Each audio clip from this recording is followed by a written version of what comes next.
ખેડૂતોની વાત આવે એટલે સૌથી પહેલો પ્રાણ પ્રશ્ન સામે આવે છે ભાવને લઈને.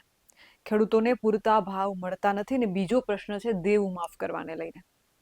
આ બંને માંગો લઈ અને 2025ના વર્ષમાં અનેક જગ્યાએ કિસાનોની સભા થઈ અને ખેડૂતોમાં જાગૃતિ પણ આવી, પરંતુ કેટલાય બધા આંદોલનનું આવેદનપત્ર આપવા છતાં પણ ખેડૂતોના ભાવ વધારો નથી મળ્યો અને દેવું પણ માફ થયું નથી. ત્યારે ખેડૂતો હવે ક્યાંક ને ક્યાંક શક્તિ પ્રદર્શનના રસ્તે જઈ રહ્યા છે. 12 તારીખે ગાંધીનગરમાં ખેડૂતો એકઠા થવાના છે. કિસાન સંઘની અંડરમાં ખેડૂતો ભેગા થઈ અને શક્તિ પ્રદર્શન કરવાના છે. ત્યારે ખેડૂતોની આશરે 21 જેટલી માંગો છે. હવે આ માંગો કઈ કઈ છે તેના વિશે આપણે આજે સહવિશેષ ચર્ચા કરવાની છે. નમસ્કાર, આપનું સ્વાગત છે BS9 TV ન્યૂઝ ઉપર અને હું છું આપની સાથે કાજલ સુવા.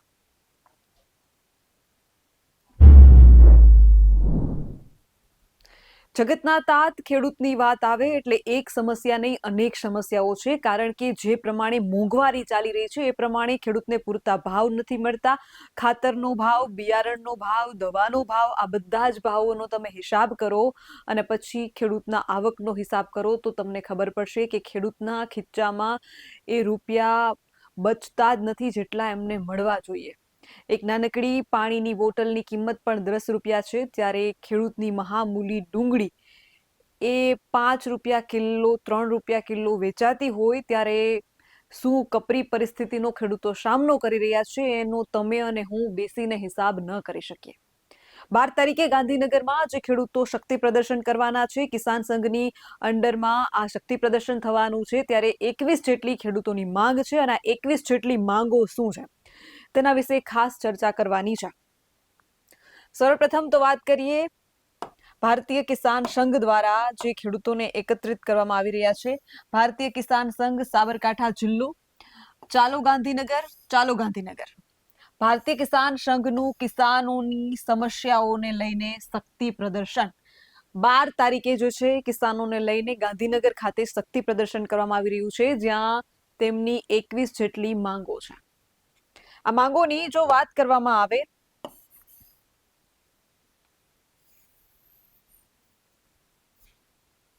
તો સર્વપ્રથમ માંગ છે કે વડીલો પાર્જિત મિલકત આડી લીટીના વારસદારોને સ્ટેમ્પ ડ્યુટીમાંથી મુક્તિ આપવી.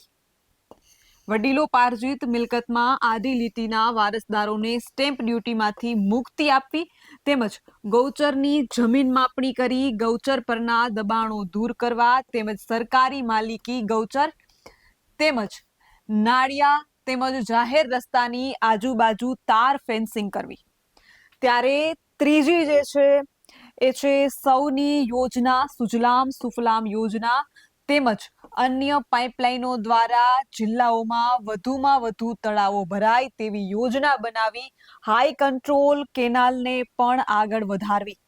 દાખલા તરીકે નખત્રાણા, લખપત અને અબડાસા તેમજ વધુમાં વધુ તળાવો ભરાય તેવી યોજના બનાવવી, તેમજ અડધા MF પાણીની મંજૂરી મળી તેમાં કામની ગતિ વધારવી, તેમજ બાકીના અડધા MF પાણીની વહીવટી મંજૂરી આપવી. નદીઓ ઉપર ચેકડેમો બનાવવા, દાખલા તરીકે બનાસ નદી ઉપર દર 10 કિમી ચેકડેમ બનાવવા. ત્યારબાદ ચોથી જે છે માંગ છે બટાકાના કોન્ટ્રાક્ટ ફાર્મિંગ કરતા ખેડૂતોને કંપનીઓ દ્વારા ગઈ સાલનો ભાવ અપાવવો. ત્યારબાદ જો પાંચમી માંગની વાત કરવામાં આવે તો કેન્દ્ર સરકારના ટોલ ટેક્સ બૂથની આજુબાજુ 20 કિલોમીટરના વિસ્તારમાં આવતા લોકોને ટોલ મુક્તિ અપાવવી. ત્યારબાદ છઠ્ઠી માંગની વાત કરવામાં આવે તો રીસર્વેના પ્રશ્નોનો કાયમી નિકાલ કરવો, તેમજ જૂના રેકોર્ડમાં દર્શાવેલું માપ પરત લાવવું, આવવા જવા જૂના રસ્તા નવા રેકોર્ડમાં દર્શાવવા. આપણે 6 માંગોની ચર્ચા કરી છે.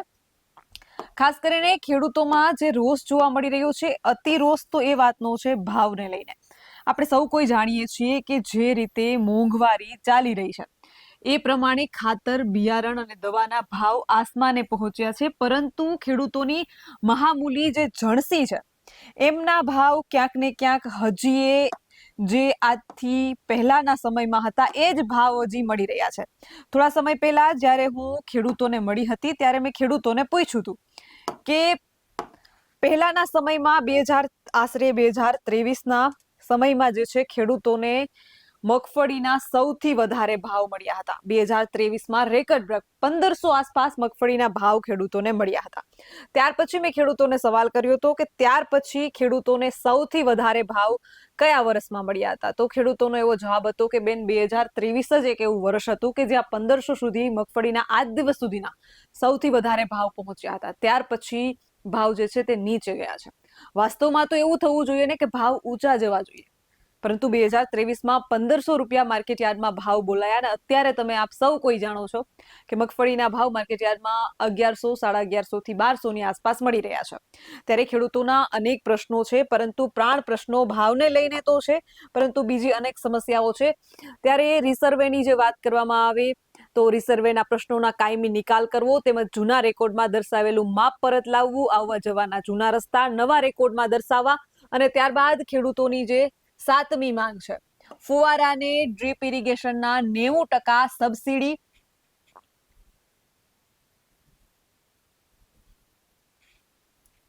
ત્યારબાદ ખેડૂતોની જે 7મી માંગ છે, ફુવારાને ડ્રીપ ઇરિગેશનના 90% સબસિડી કરવા માટે અને 7 વર્ષ પછી 45% સબસિડી મળે છે તે વધારી 90% કરવા, તેમજ વર્ષનો ગાળો 5 વર્ષનો કરવો.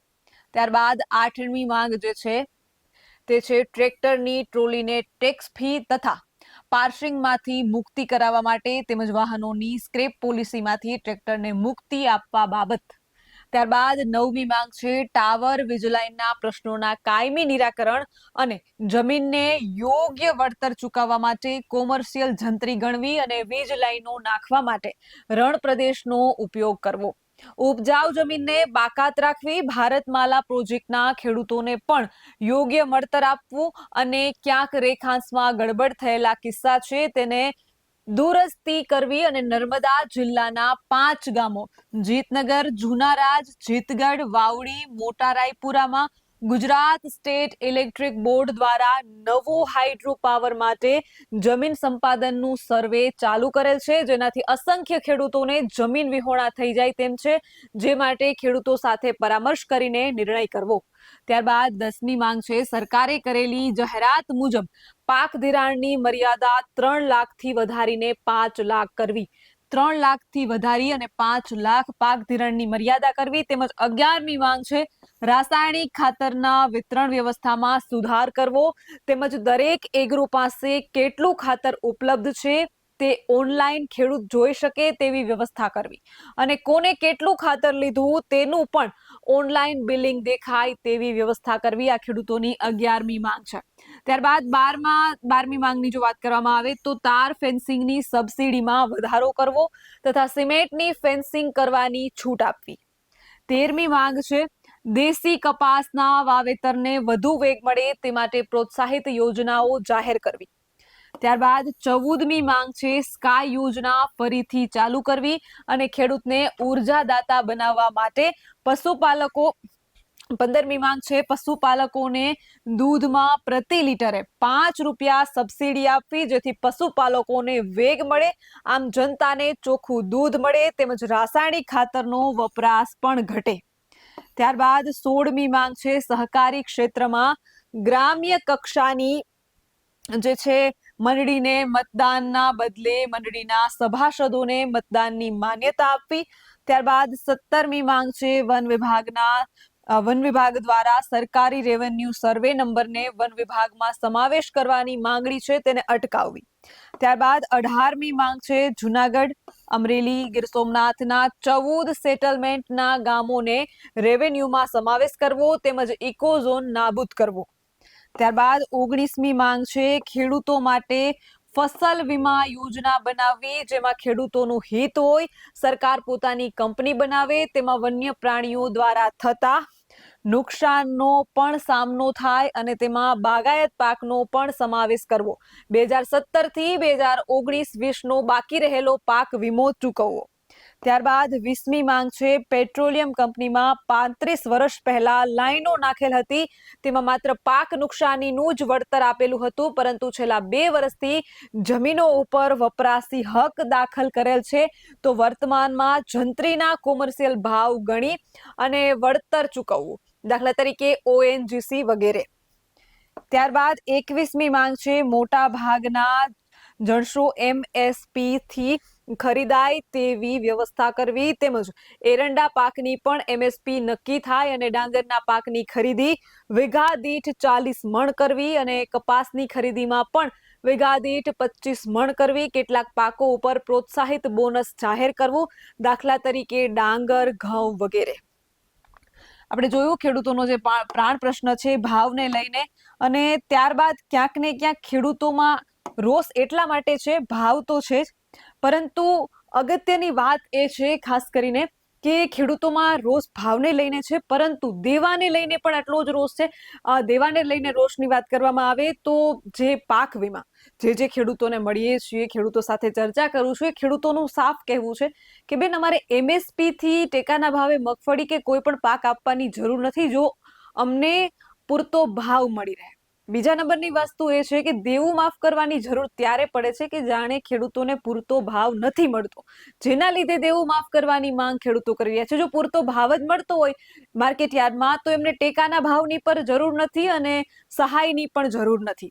ત્યારે ખેડૂતો જે 21 જેટલી માંગો લઈ અને ગાંધીનગર આંદોલન કરવાના છે, ત્યારે એનો સમય શું છે, ખેડૂતો જે શક્તિ પ્રદર્શન કરવાના છે, આ શક્તિ પ્રદર્શનનો સમય શું છે તેના વિશે પણ ચર્ચા કરી લઈએ. એ સ્થળ શું છે? સ્થળની વાત કરવામાં આવે તો વિધાનસભાની સામે સરદાર પટેલના સાનિધ્યમાં સેક્ટર નંબર 17 ગાંધીનગર. સમય છે સવારે 9 કલાકે અને તારીખ છે 12/1/2026 અને સોમવારના રોજ છે તે ખેડૂતો ગાંધીનગર એકઠા થવાના છે.